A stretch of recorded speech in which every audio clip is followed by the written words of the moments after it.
എല്ലാവർക്കും നമസ്കാരം. ഇന്ന് ഞാൻ വന്നിട്ടുള്ളത് വീട്ടിൽ തന്നെ എങ്ങനെയാണ് ഗരം മസാല തയ്യാറാക്കുന്നതെന്ന് കാണിക്കാൻ വേണ്ടിയിട്ടാണ്.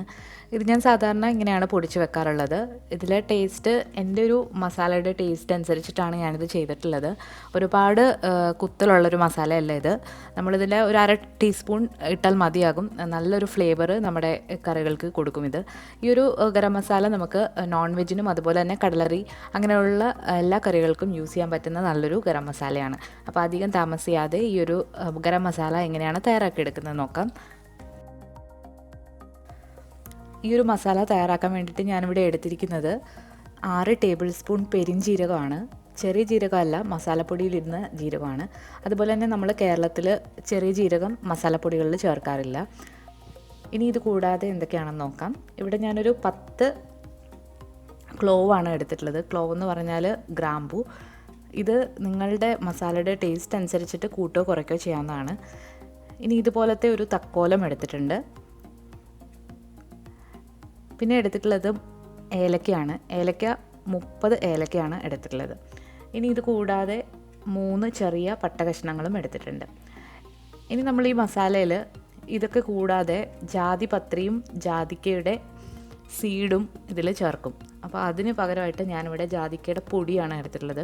എനിക്ക് ജാതിക്ക ഇവിടെ വാങ്ങാനായിട്ട് കിട്ടിയില്ല. അപ്പോൾ നിങ്ങൾക്ക് കിട്ടുകയാണെങ്കിൽ ഒരു ജാതിക്കയുടെ പകുതിയും പിന്നെ അതിൻ്റെ പുറമേ ഉള്ള ജാതിപത്രിയും നിങ്ങൾക്ക് എടുക്കാവുന്നതാണ്. ഇനി നമുക്കിതെല്ലാം ഒരു പാത്രത്തിലേക്ക് ഇട്ട് കൊടുക്കാം. ഇതിപ്പോൾ തീ ഓഫാക്കി വെച്ചിരിക്കുകയാണ്. അപ്പോൾ നമ്മൾ ഏത് ഫ്രൈ പാനിലാണോ ചെയ്യുന്നത് അതിലേക്ക് എല്ലാം കൂടി ഇട്ട് കൊടുക്കുക. തീ ഓണാക്കിയിട്ട് നമ്മളിത് ഇട്ട് കൊടുക്കുകയാണെങ്കിൽ നമ്മൾ ആദ്യം ഇടുന്നത് പെട്ടെന്ന് തന്നെ കരിഞ്ഞു പോകാനുള്ള ചാൻസ് ഉണ്ട്. അപ്പോൾ ആദ്യമെല്ലാം നമ്മൾ ഈ ഒരു ഫ്രൈങ് പാനിലേക്ക് ഇട്ട് കൊടുക്കുകയാണ്. അപ്പോൾ ഇത്രയാണ് ഞാൻ സാധാരണ മസാല പൊടി ഉണ്ടാക്കാൻ വേണ്ടിയിട്ട് എടുക്കുന്നത്. ഇത് കൂടാതെ വേറെ ബേ ലീഫൊക്കെ എടുക്കുന്നവരുണ്ട്, പക്ഷേ ഞാനത് ചേർക്കാറില്ല. ഈ ഒരു ഇത്രയും സാധനങ്ങൾ ചേർക്കുമ്പോൾ തന്നെ മസാലയ്ക്ക് നല്ലൊരു ഫ്ലേവർ കിട്ടാറുണ്ട്. പിന്നെ ഇതിൻ്റെയൊക്കെ അളവ് അങ്ങോട്ടും ഇങ്ങോട്ടും പലരും പല രീതിയിൽ ചെയ്യാറുണ്ട്. അപ്പോൾ എനിക്ക് ഈ ഒരു അളവിൽ ചെയ്തപ്പോഴാണ് നല്ലൊരു ഫ്ലേവറിലുള്ള മസാല കിട്ടുന്നത്.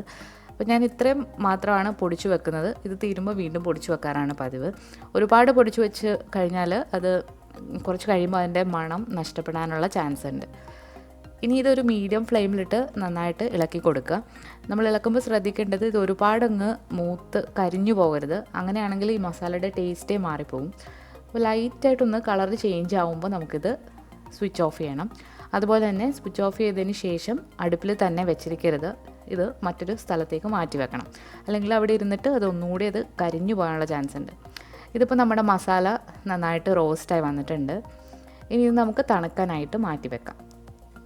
നന്നായിട്ട് തണുത്തതിന് ശേഷമാണ് ഇത് നമ്മൾ മിക്സിയുടെ ജാറിലിട്ട് പൊടിച്ചെടുക്കുന്നത്. ഇപ്പോൾ നമ്മുടെ ഗരം മസാല നമ്മളിവിടെ വറുത്ത് വെച്ചത് നന്നായിട്ട് തണുത്ത് വന്നിട്ടുണ്ട്. ഇനി ഇത് മിക്സിയുടെ ജാറിലിട്ട് നന്നായിട്ടൊന്ന് പൊടിച്ചെടുക്കാം. മിക്സിയുടെ ചെറിയ ജാറോ അല്ലെങ്കിൽ ഇതുപോലെ പൊടിക്കുന്ന ജാറിലോ ഇട്ടിട്ട് നമുക്കിത് പൊടിച്ചെടുക്കാവുന്നതാണ്. നല്ല ഫൈനായിട്ട് തന്നെ പൊടിച്ചെടുക്കാം. ഇപ്പോൾ നമ്മുടെ ഗരം മസാല ഇവിടെ നന്നായിട്ട് പൊടിച്ചെടുത്തിട്ടുണ്ട്. ഇനി ഇത് നമുക്ക് നന്നായിട്ട് എയർ ടൈറ്റ് ആയിട്ടുള്ള ഒരു കുപ്പിയിലാക്കി സൂക്ഷിക്കാം. ഒട്ടും കാറ്റ് കയറാത്ത കുപ്പിയായിരിക്കണം, എങ്കിൽ മാത്രമേ അതിൻ്റെ സ്മെല്ലൊക്കെ നന്നായിട്ട് നിൽക്കുകയുള്ളൂ. അപ്പോൾ ഈ ഒരു അളവിൽ നമുക്ക് കുറച്ച് നാൾ യൂസ് ചെയ്യാൻ പറ്റുന്ന അളവിൽ ഇവിടെ ഉണ്ടാക്കിയിട്ടുണ്ട്. കൂടുതലായിട്ട് ഉണ്ടാക്കണമെങ്കിൽ നിങ്ങൾ ഇതെല്ലാം ഡബിളാക്കി കൊടുത്താൽ മതി, ഇതിൻ്റെ മെഷർമെൻറ്റ്സ്. അപ്പോൾ ഈ ഒരു മസാല നമുക്ക് ബിരിയാണിയിൽ യൂസ് ചെയ്യാം. അതുപോലെ തന്നെ മീറ്റ് കുക്ക് ചെയ്യുമ്പോൾ യൂസ് ചെയ്യാം. അതുപോലെ കടലക്കറി, ഗ്രീൻ പീസ് അങ്ങനെയുള്ള കറികൾക്കെല്ലാം യൂസ് ചെയ്യാവുന്ന നല്ലൊരു ഫ്ലേവറുള്ള മസാലയാണ്. ഒരുപാട് പേര് ഈ ഒരു മസാലയ്ക്ക് വേണ്ടിയിട്ട് റിക്വസ്റ്റ് ചെയ്തിട്ടുണ്ടായിരുന്നു. അപ്പോൾ ഇത് ഞാൻ കുറച്ച് നാളുകൾക്ക് മുമ്പ് ഷൂട്ട് ചെയ്ത് വെച്ചിരുന്നതാണ്. ഇടാനായിട്ട് സമയം കിട്ടിയില്ല. അപ്പോൾ വളരെ പെട്ടെന്നാണ് ഇത് തയ്യാറാക്കി എടുക്കാനായിട്ട് പറ്റുന്നത്. ഇതിപ്പോൾ ഒരു എയർ ടൈറ്റ് കണ്ടെയ്നറിലാക്കി ഞാൻ സൂക്ഷിച്ച് വെക്കുന്നുണ്ട്. അപ്പോൾ ഈ ഒരു മസാല നമുക്ക് ബീഫ് കറി, ചിക്കൻ കറി, ഏത് കറിയിൽ വേണമെങ്കിലും യൂസ് ചെയ്യാം. അതുപോലെ ഇത് ചേർക്കുമ്പോൾ നമ്മൾ കറിയൊക്കെ തിളച്ച് ലാസ്റ്റ് നമ്മൾ തീ ഓഫ് ചെയ്യുന്നതിന് മുൻപായിട്ട് വേണം ഈ ഒരു മസാല ചേർക്കാനായിട്ട്. അപ്പോഴാണ് ആ കറിക്ക് നല്ലൊരു ഫ്ലേവർ കിട്ടുക. ഞാനിവിടെ ഒരു ബീഫ് കറി വെക്കുന്നുണ്ടായിരുന്നു. അപ്പോൾ അതിലേക്ക് 1/2 ടീസ്പൂൺ മസാല ചേർത്ത് കൊടുത്തിട്ടുണ്ട്. അപ്പോൾ നല്ലൊരു ഫ്ലേവറാണ് ഈ ഒരു മസാലയ്ക്ക്. അപ്പോൾ അടുത്ത ദിവസം ഞാനൊരു സ്പെഷ്യൽ ബിരിയാണിയുടെ റെസിപ്പി ഇടുന്നുണ്ട്. അപ്പോൾ എന്തായാലും ഈ ഒരു മസാല നിങ്ങൾ തയ്യാറാക്കി വെക്കുകയാണെങ്കിൽ ആ ബിരിയാണിയിൽ ചേർക്കാൻ പറ്റും. അപ്പോൾ എന്തായാലും ആ ബിരിയാണിയുടെ റെസിപ്പി നിങ്ങൾ മറക്കാതെ കാണുക. ഈ ഒരു ഗരം മസാലയുടെ റെസിപ്പി നിങ്ങൾ എന്തായാലും ട്രൈ ചെയ്ത് നോക്കിയിട്ട് നിങ്ങളുടെ ഫീഡ്ബാക്സ് ഒക്കെ അറിയിക്കുക. വീഡിയോ ഇഷ്ടമായിട്ടുണ്ടെങ്കിൽ ലൈക്ക് ചെയ്യാനും ഷെയർ ചെയ്യാനും കമൻറ്റ് ചെയ്യാനും മറക്കരുത്. പുതിയതായിട്ട് ചാനൽ കാണുന്നവരാണെങ്കിൽ സബ്സ്ക്രൈബ് ചെയ്യാനും മടിക്കരുത്. അതുപോലെ തന്നെ നമ്മളുടെ ഫേസ്ബുക്ക് പേജും ഇൻസ്റ്റാഗ്രാമും ഇതുവരെ ഫോളോ ചെയ്യാത്തവരാണെങ്കിൽ അതുകൂടി ഒന്ന് ഫോളോ ചെയ്യണം. പുതിയൊരു റെസിപ്പിയായിട്ട് വീണ്ടും വരാം. താങ്ക്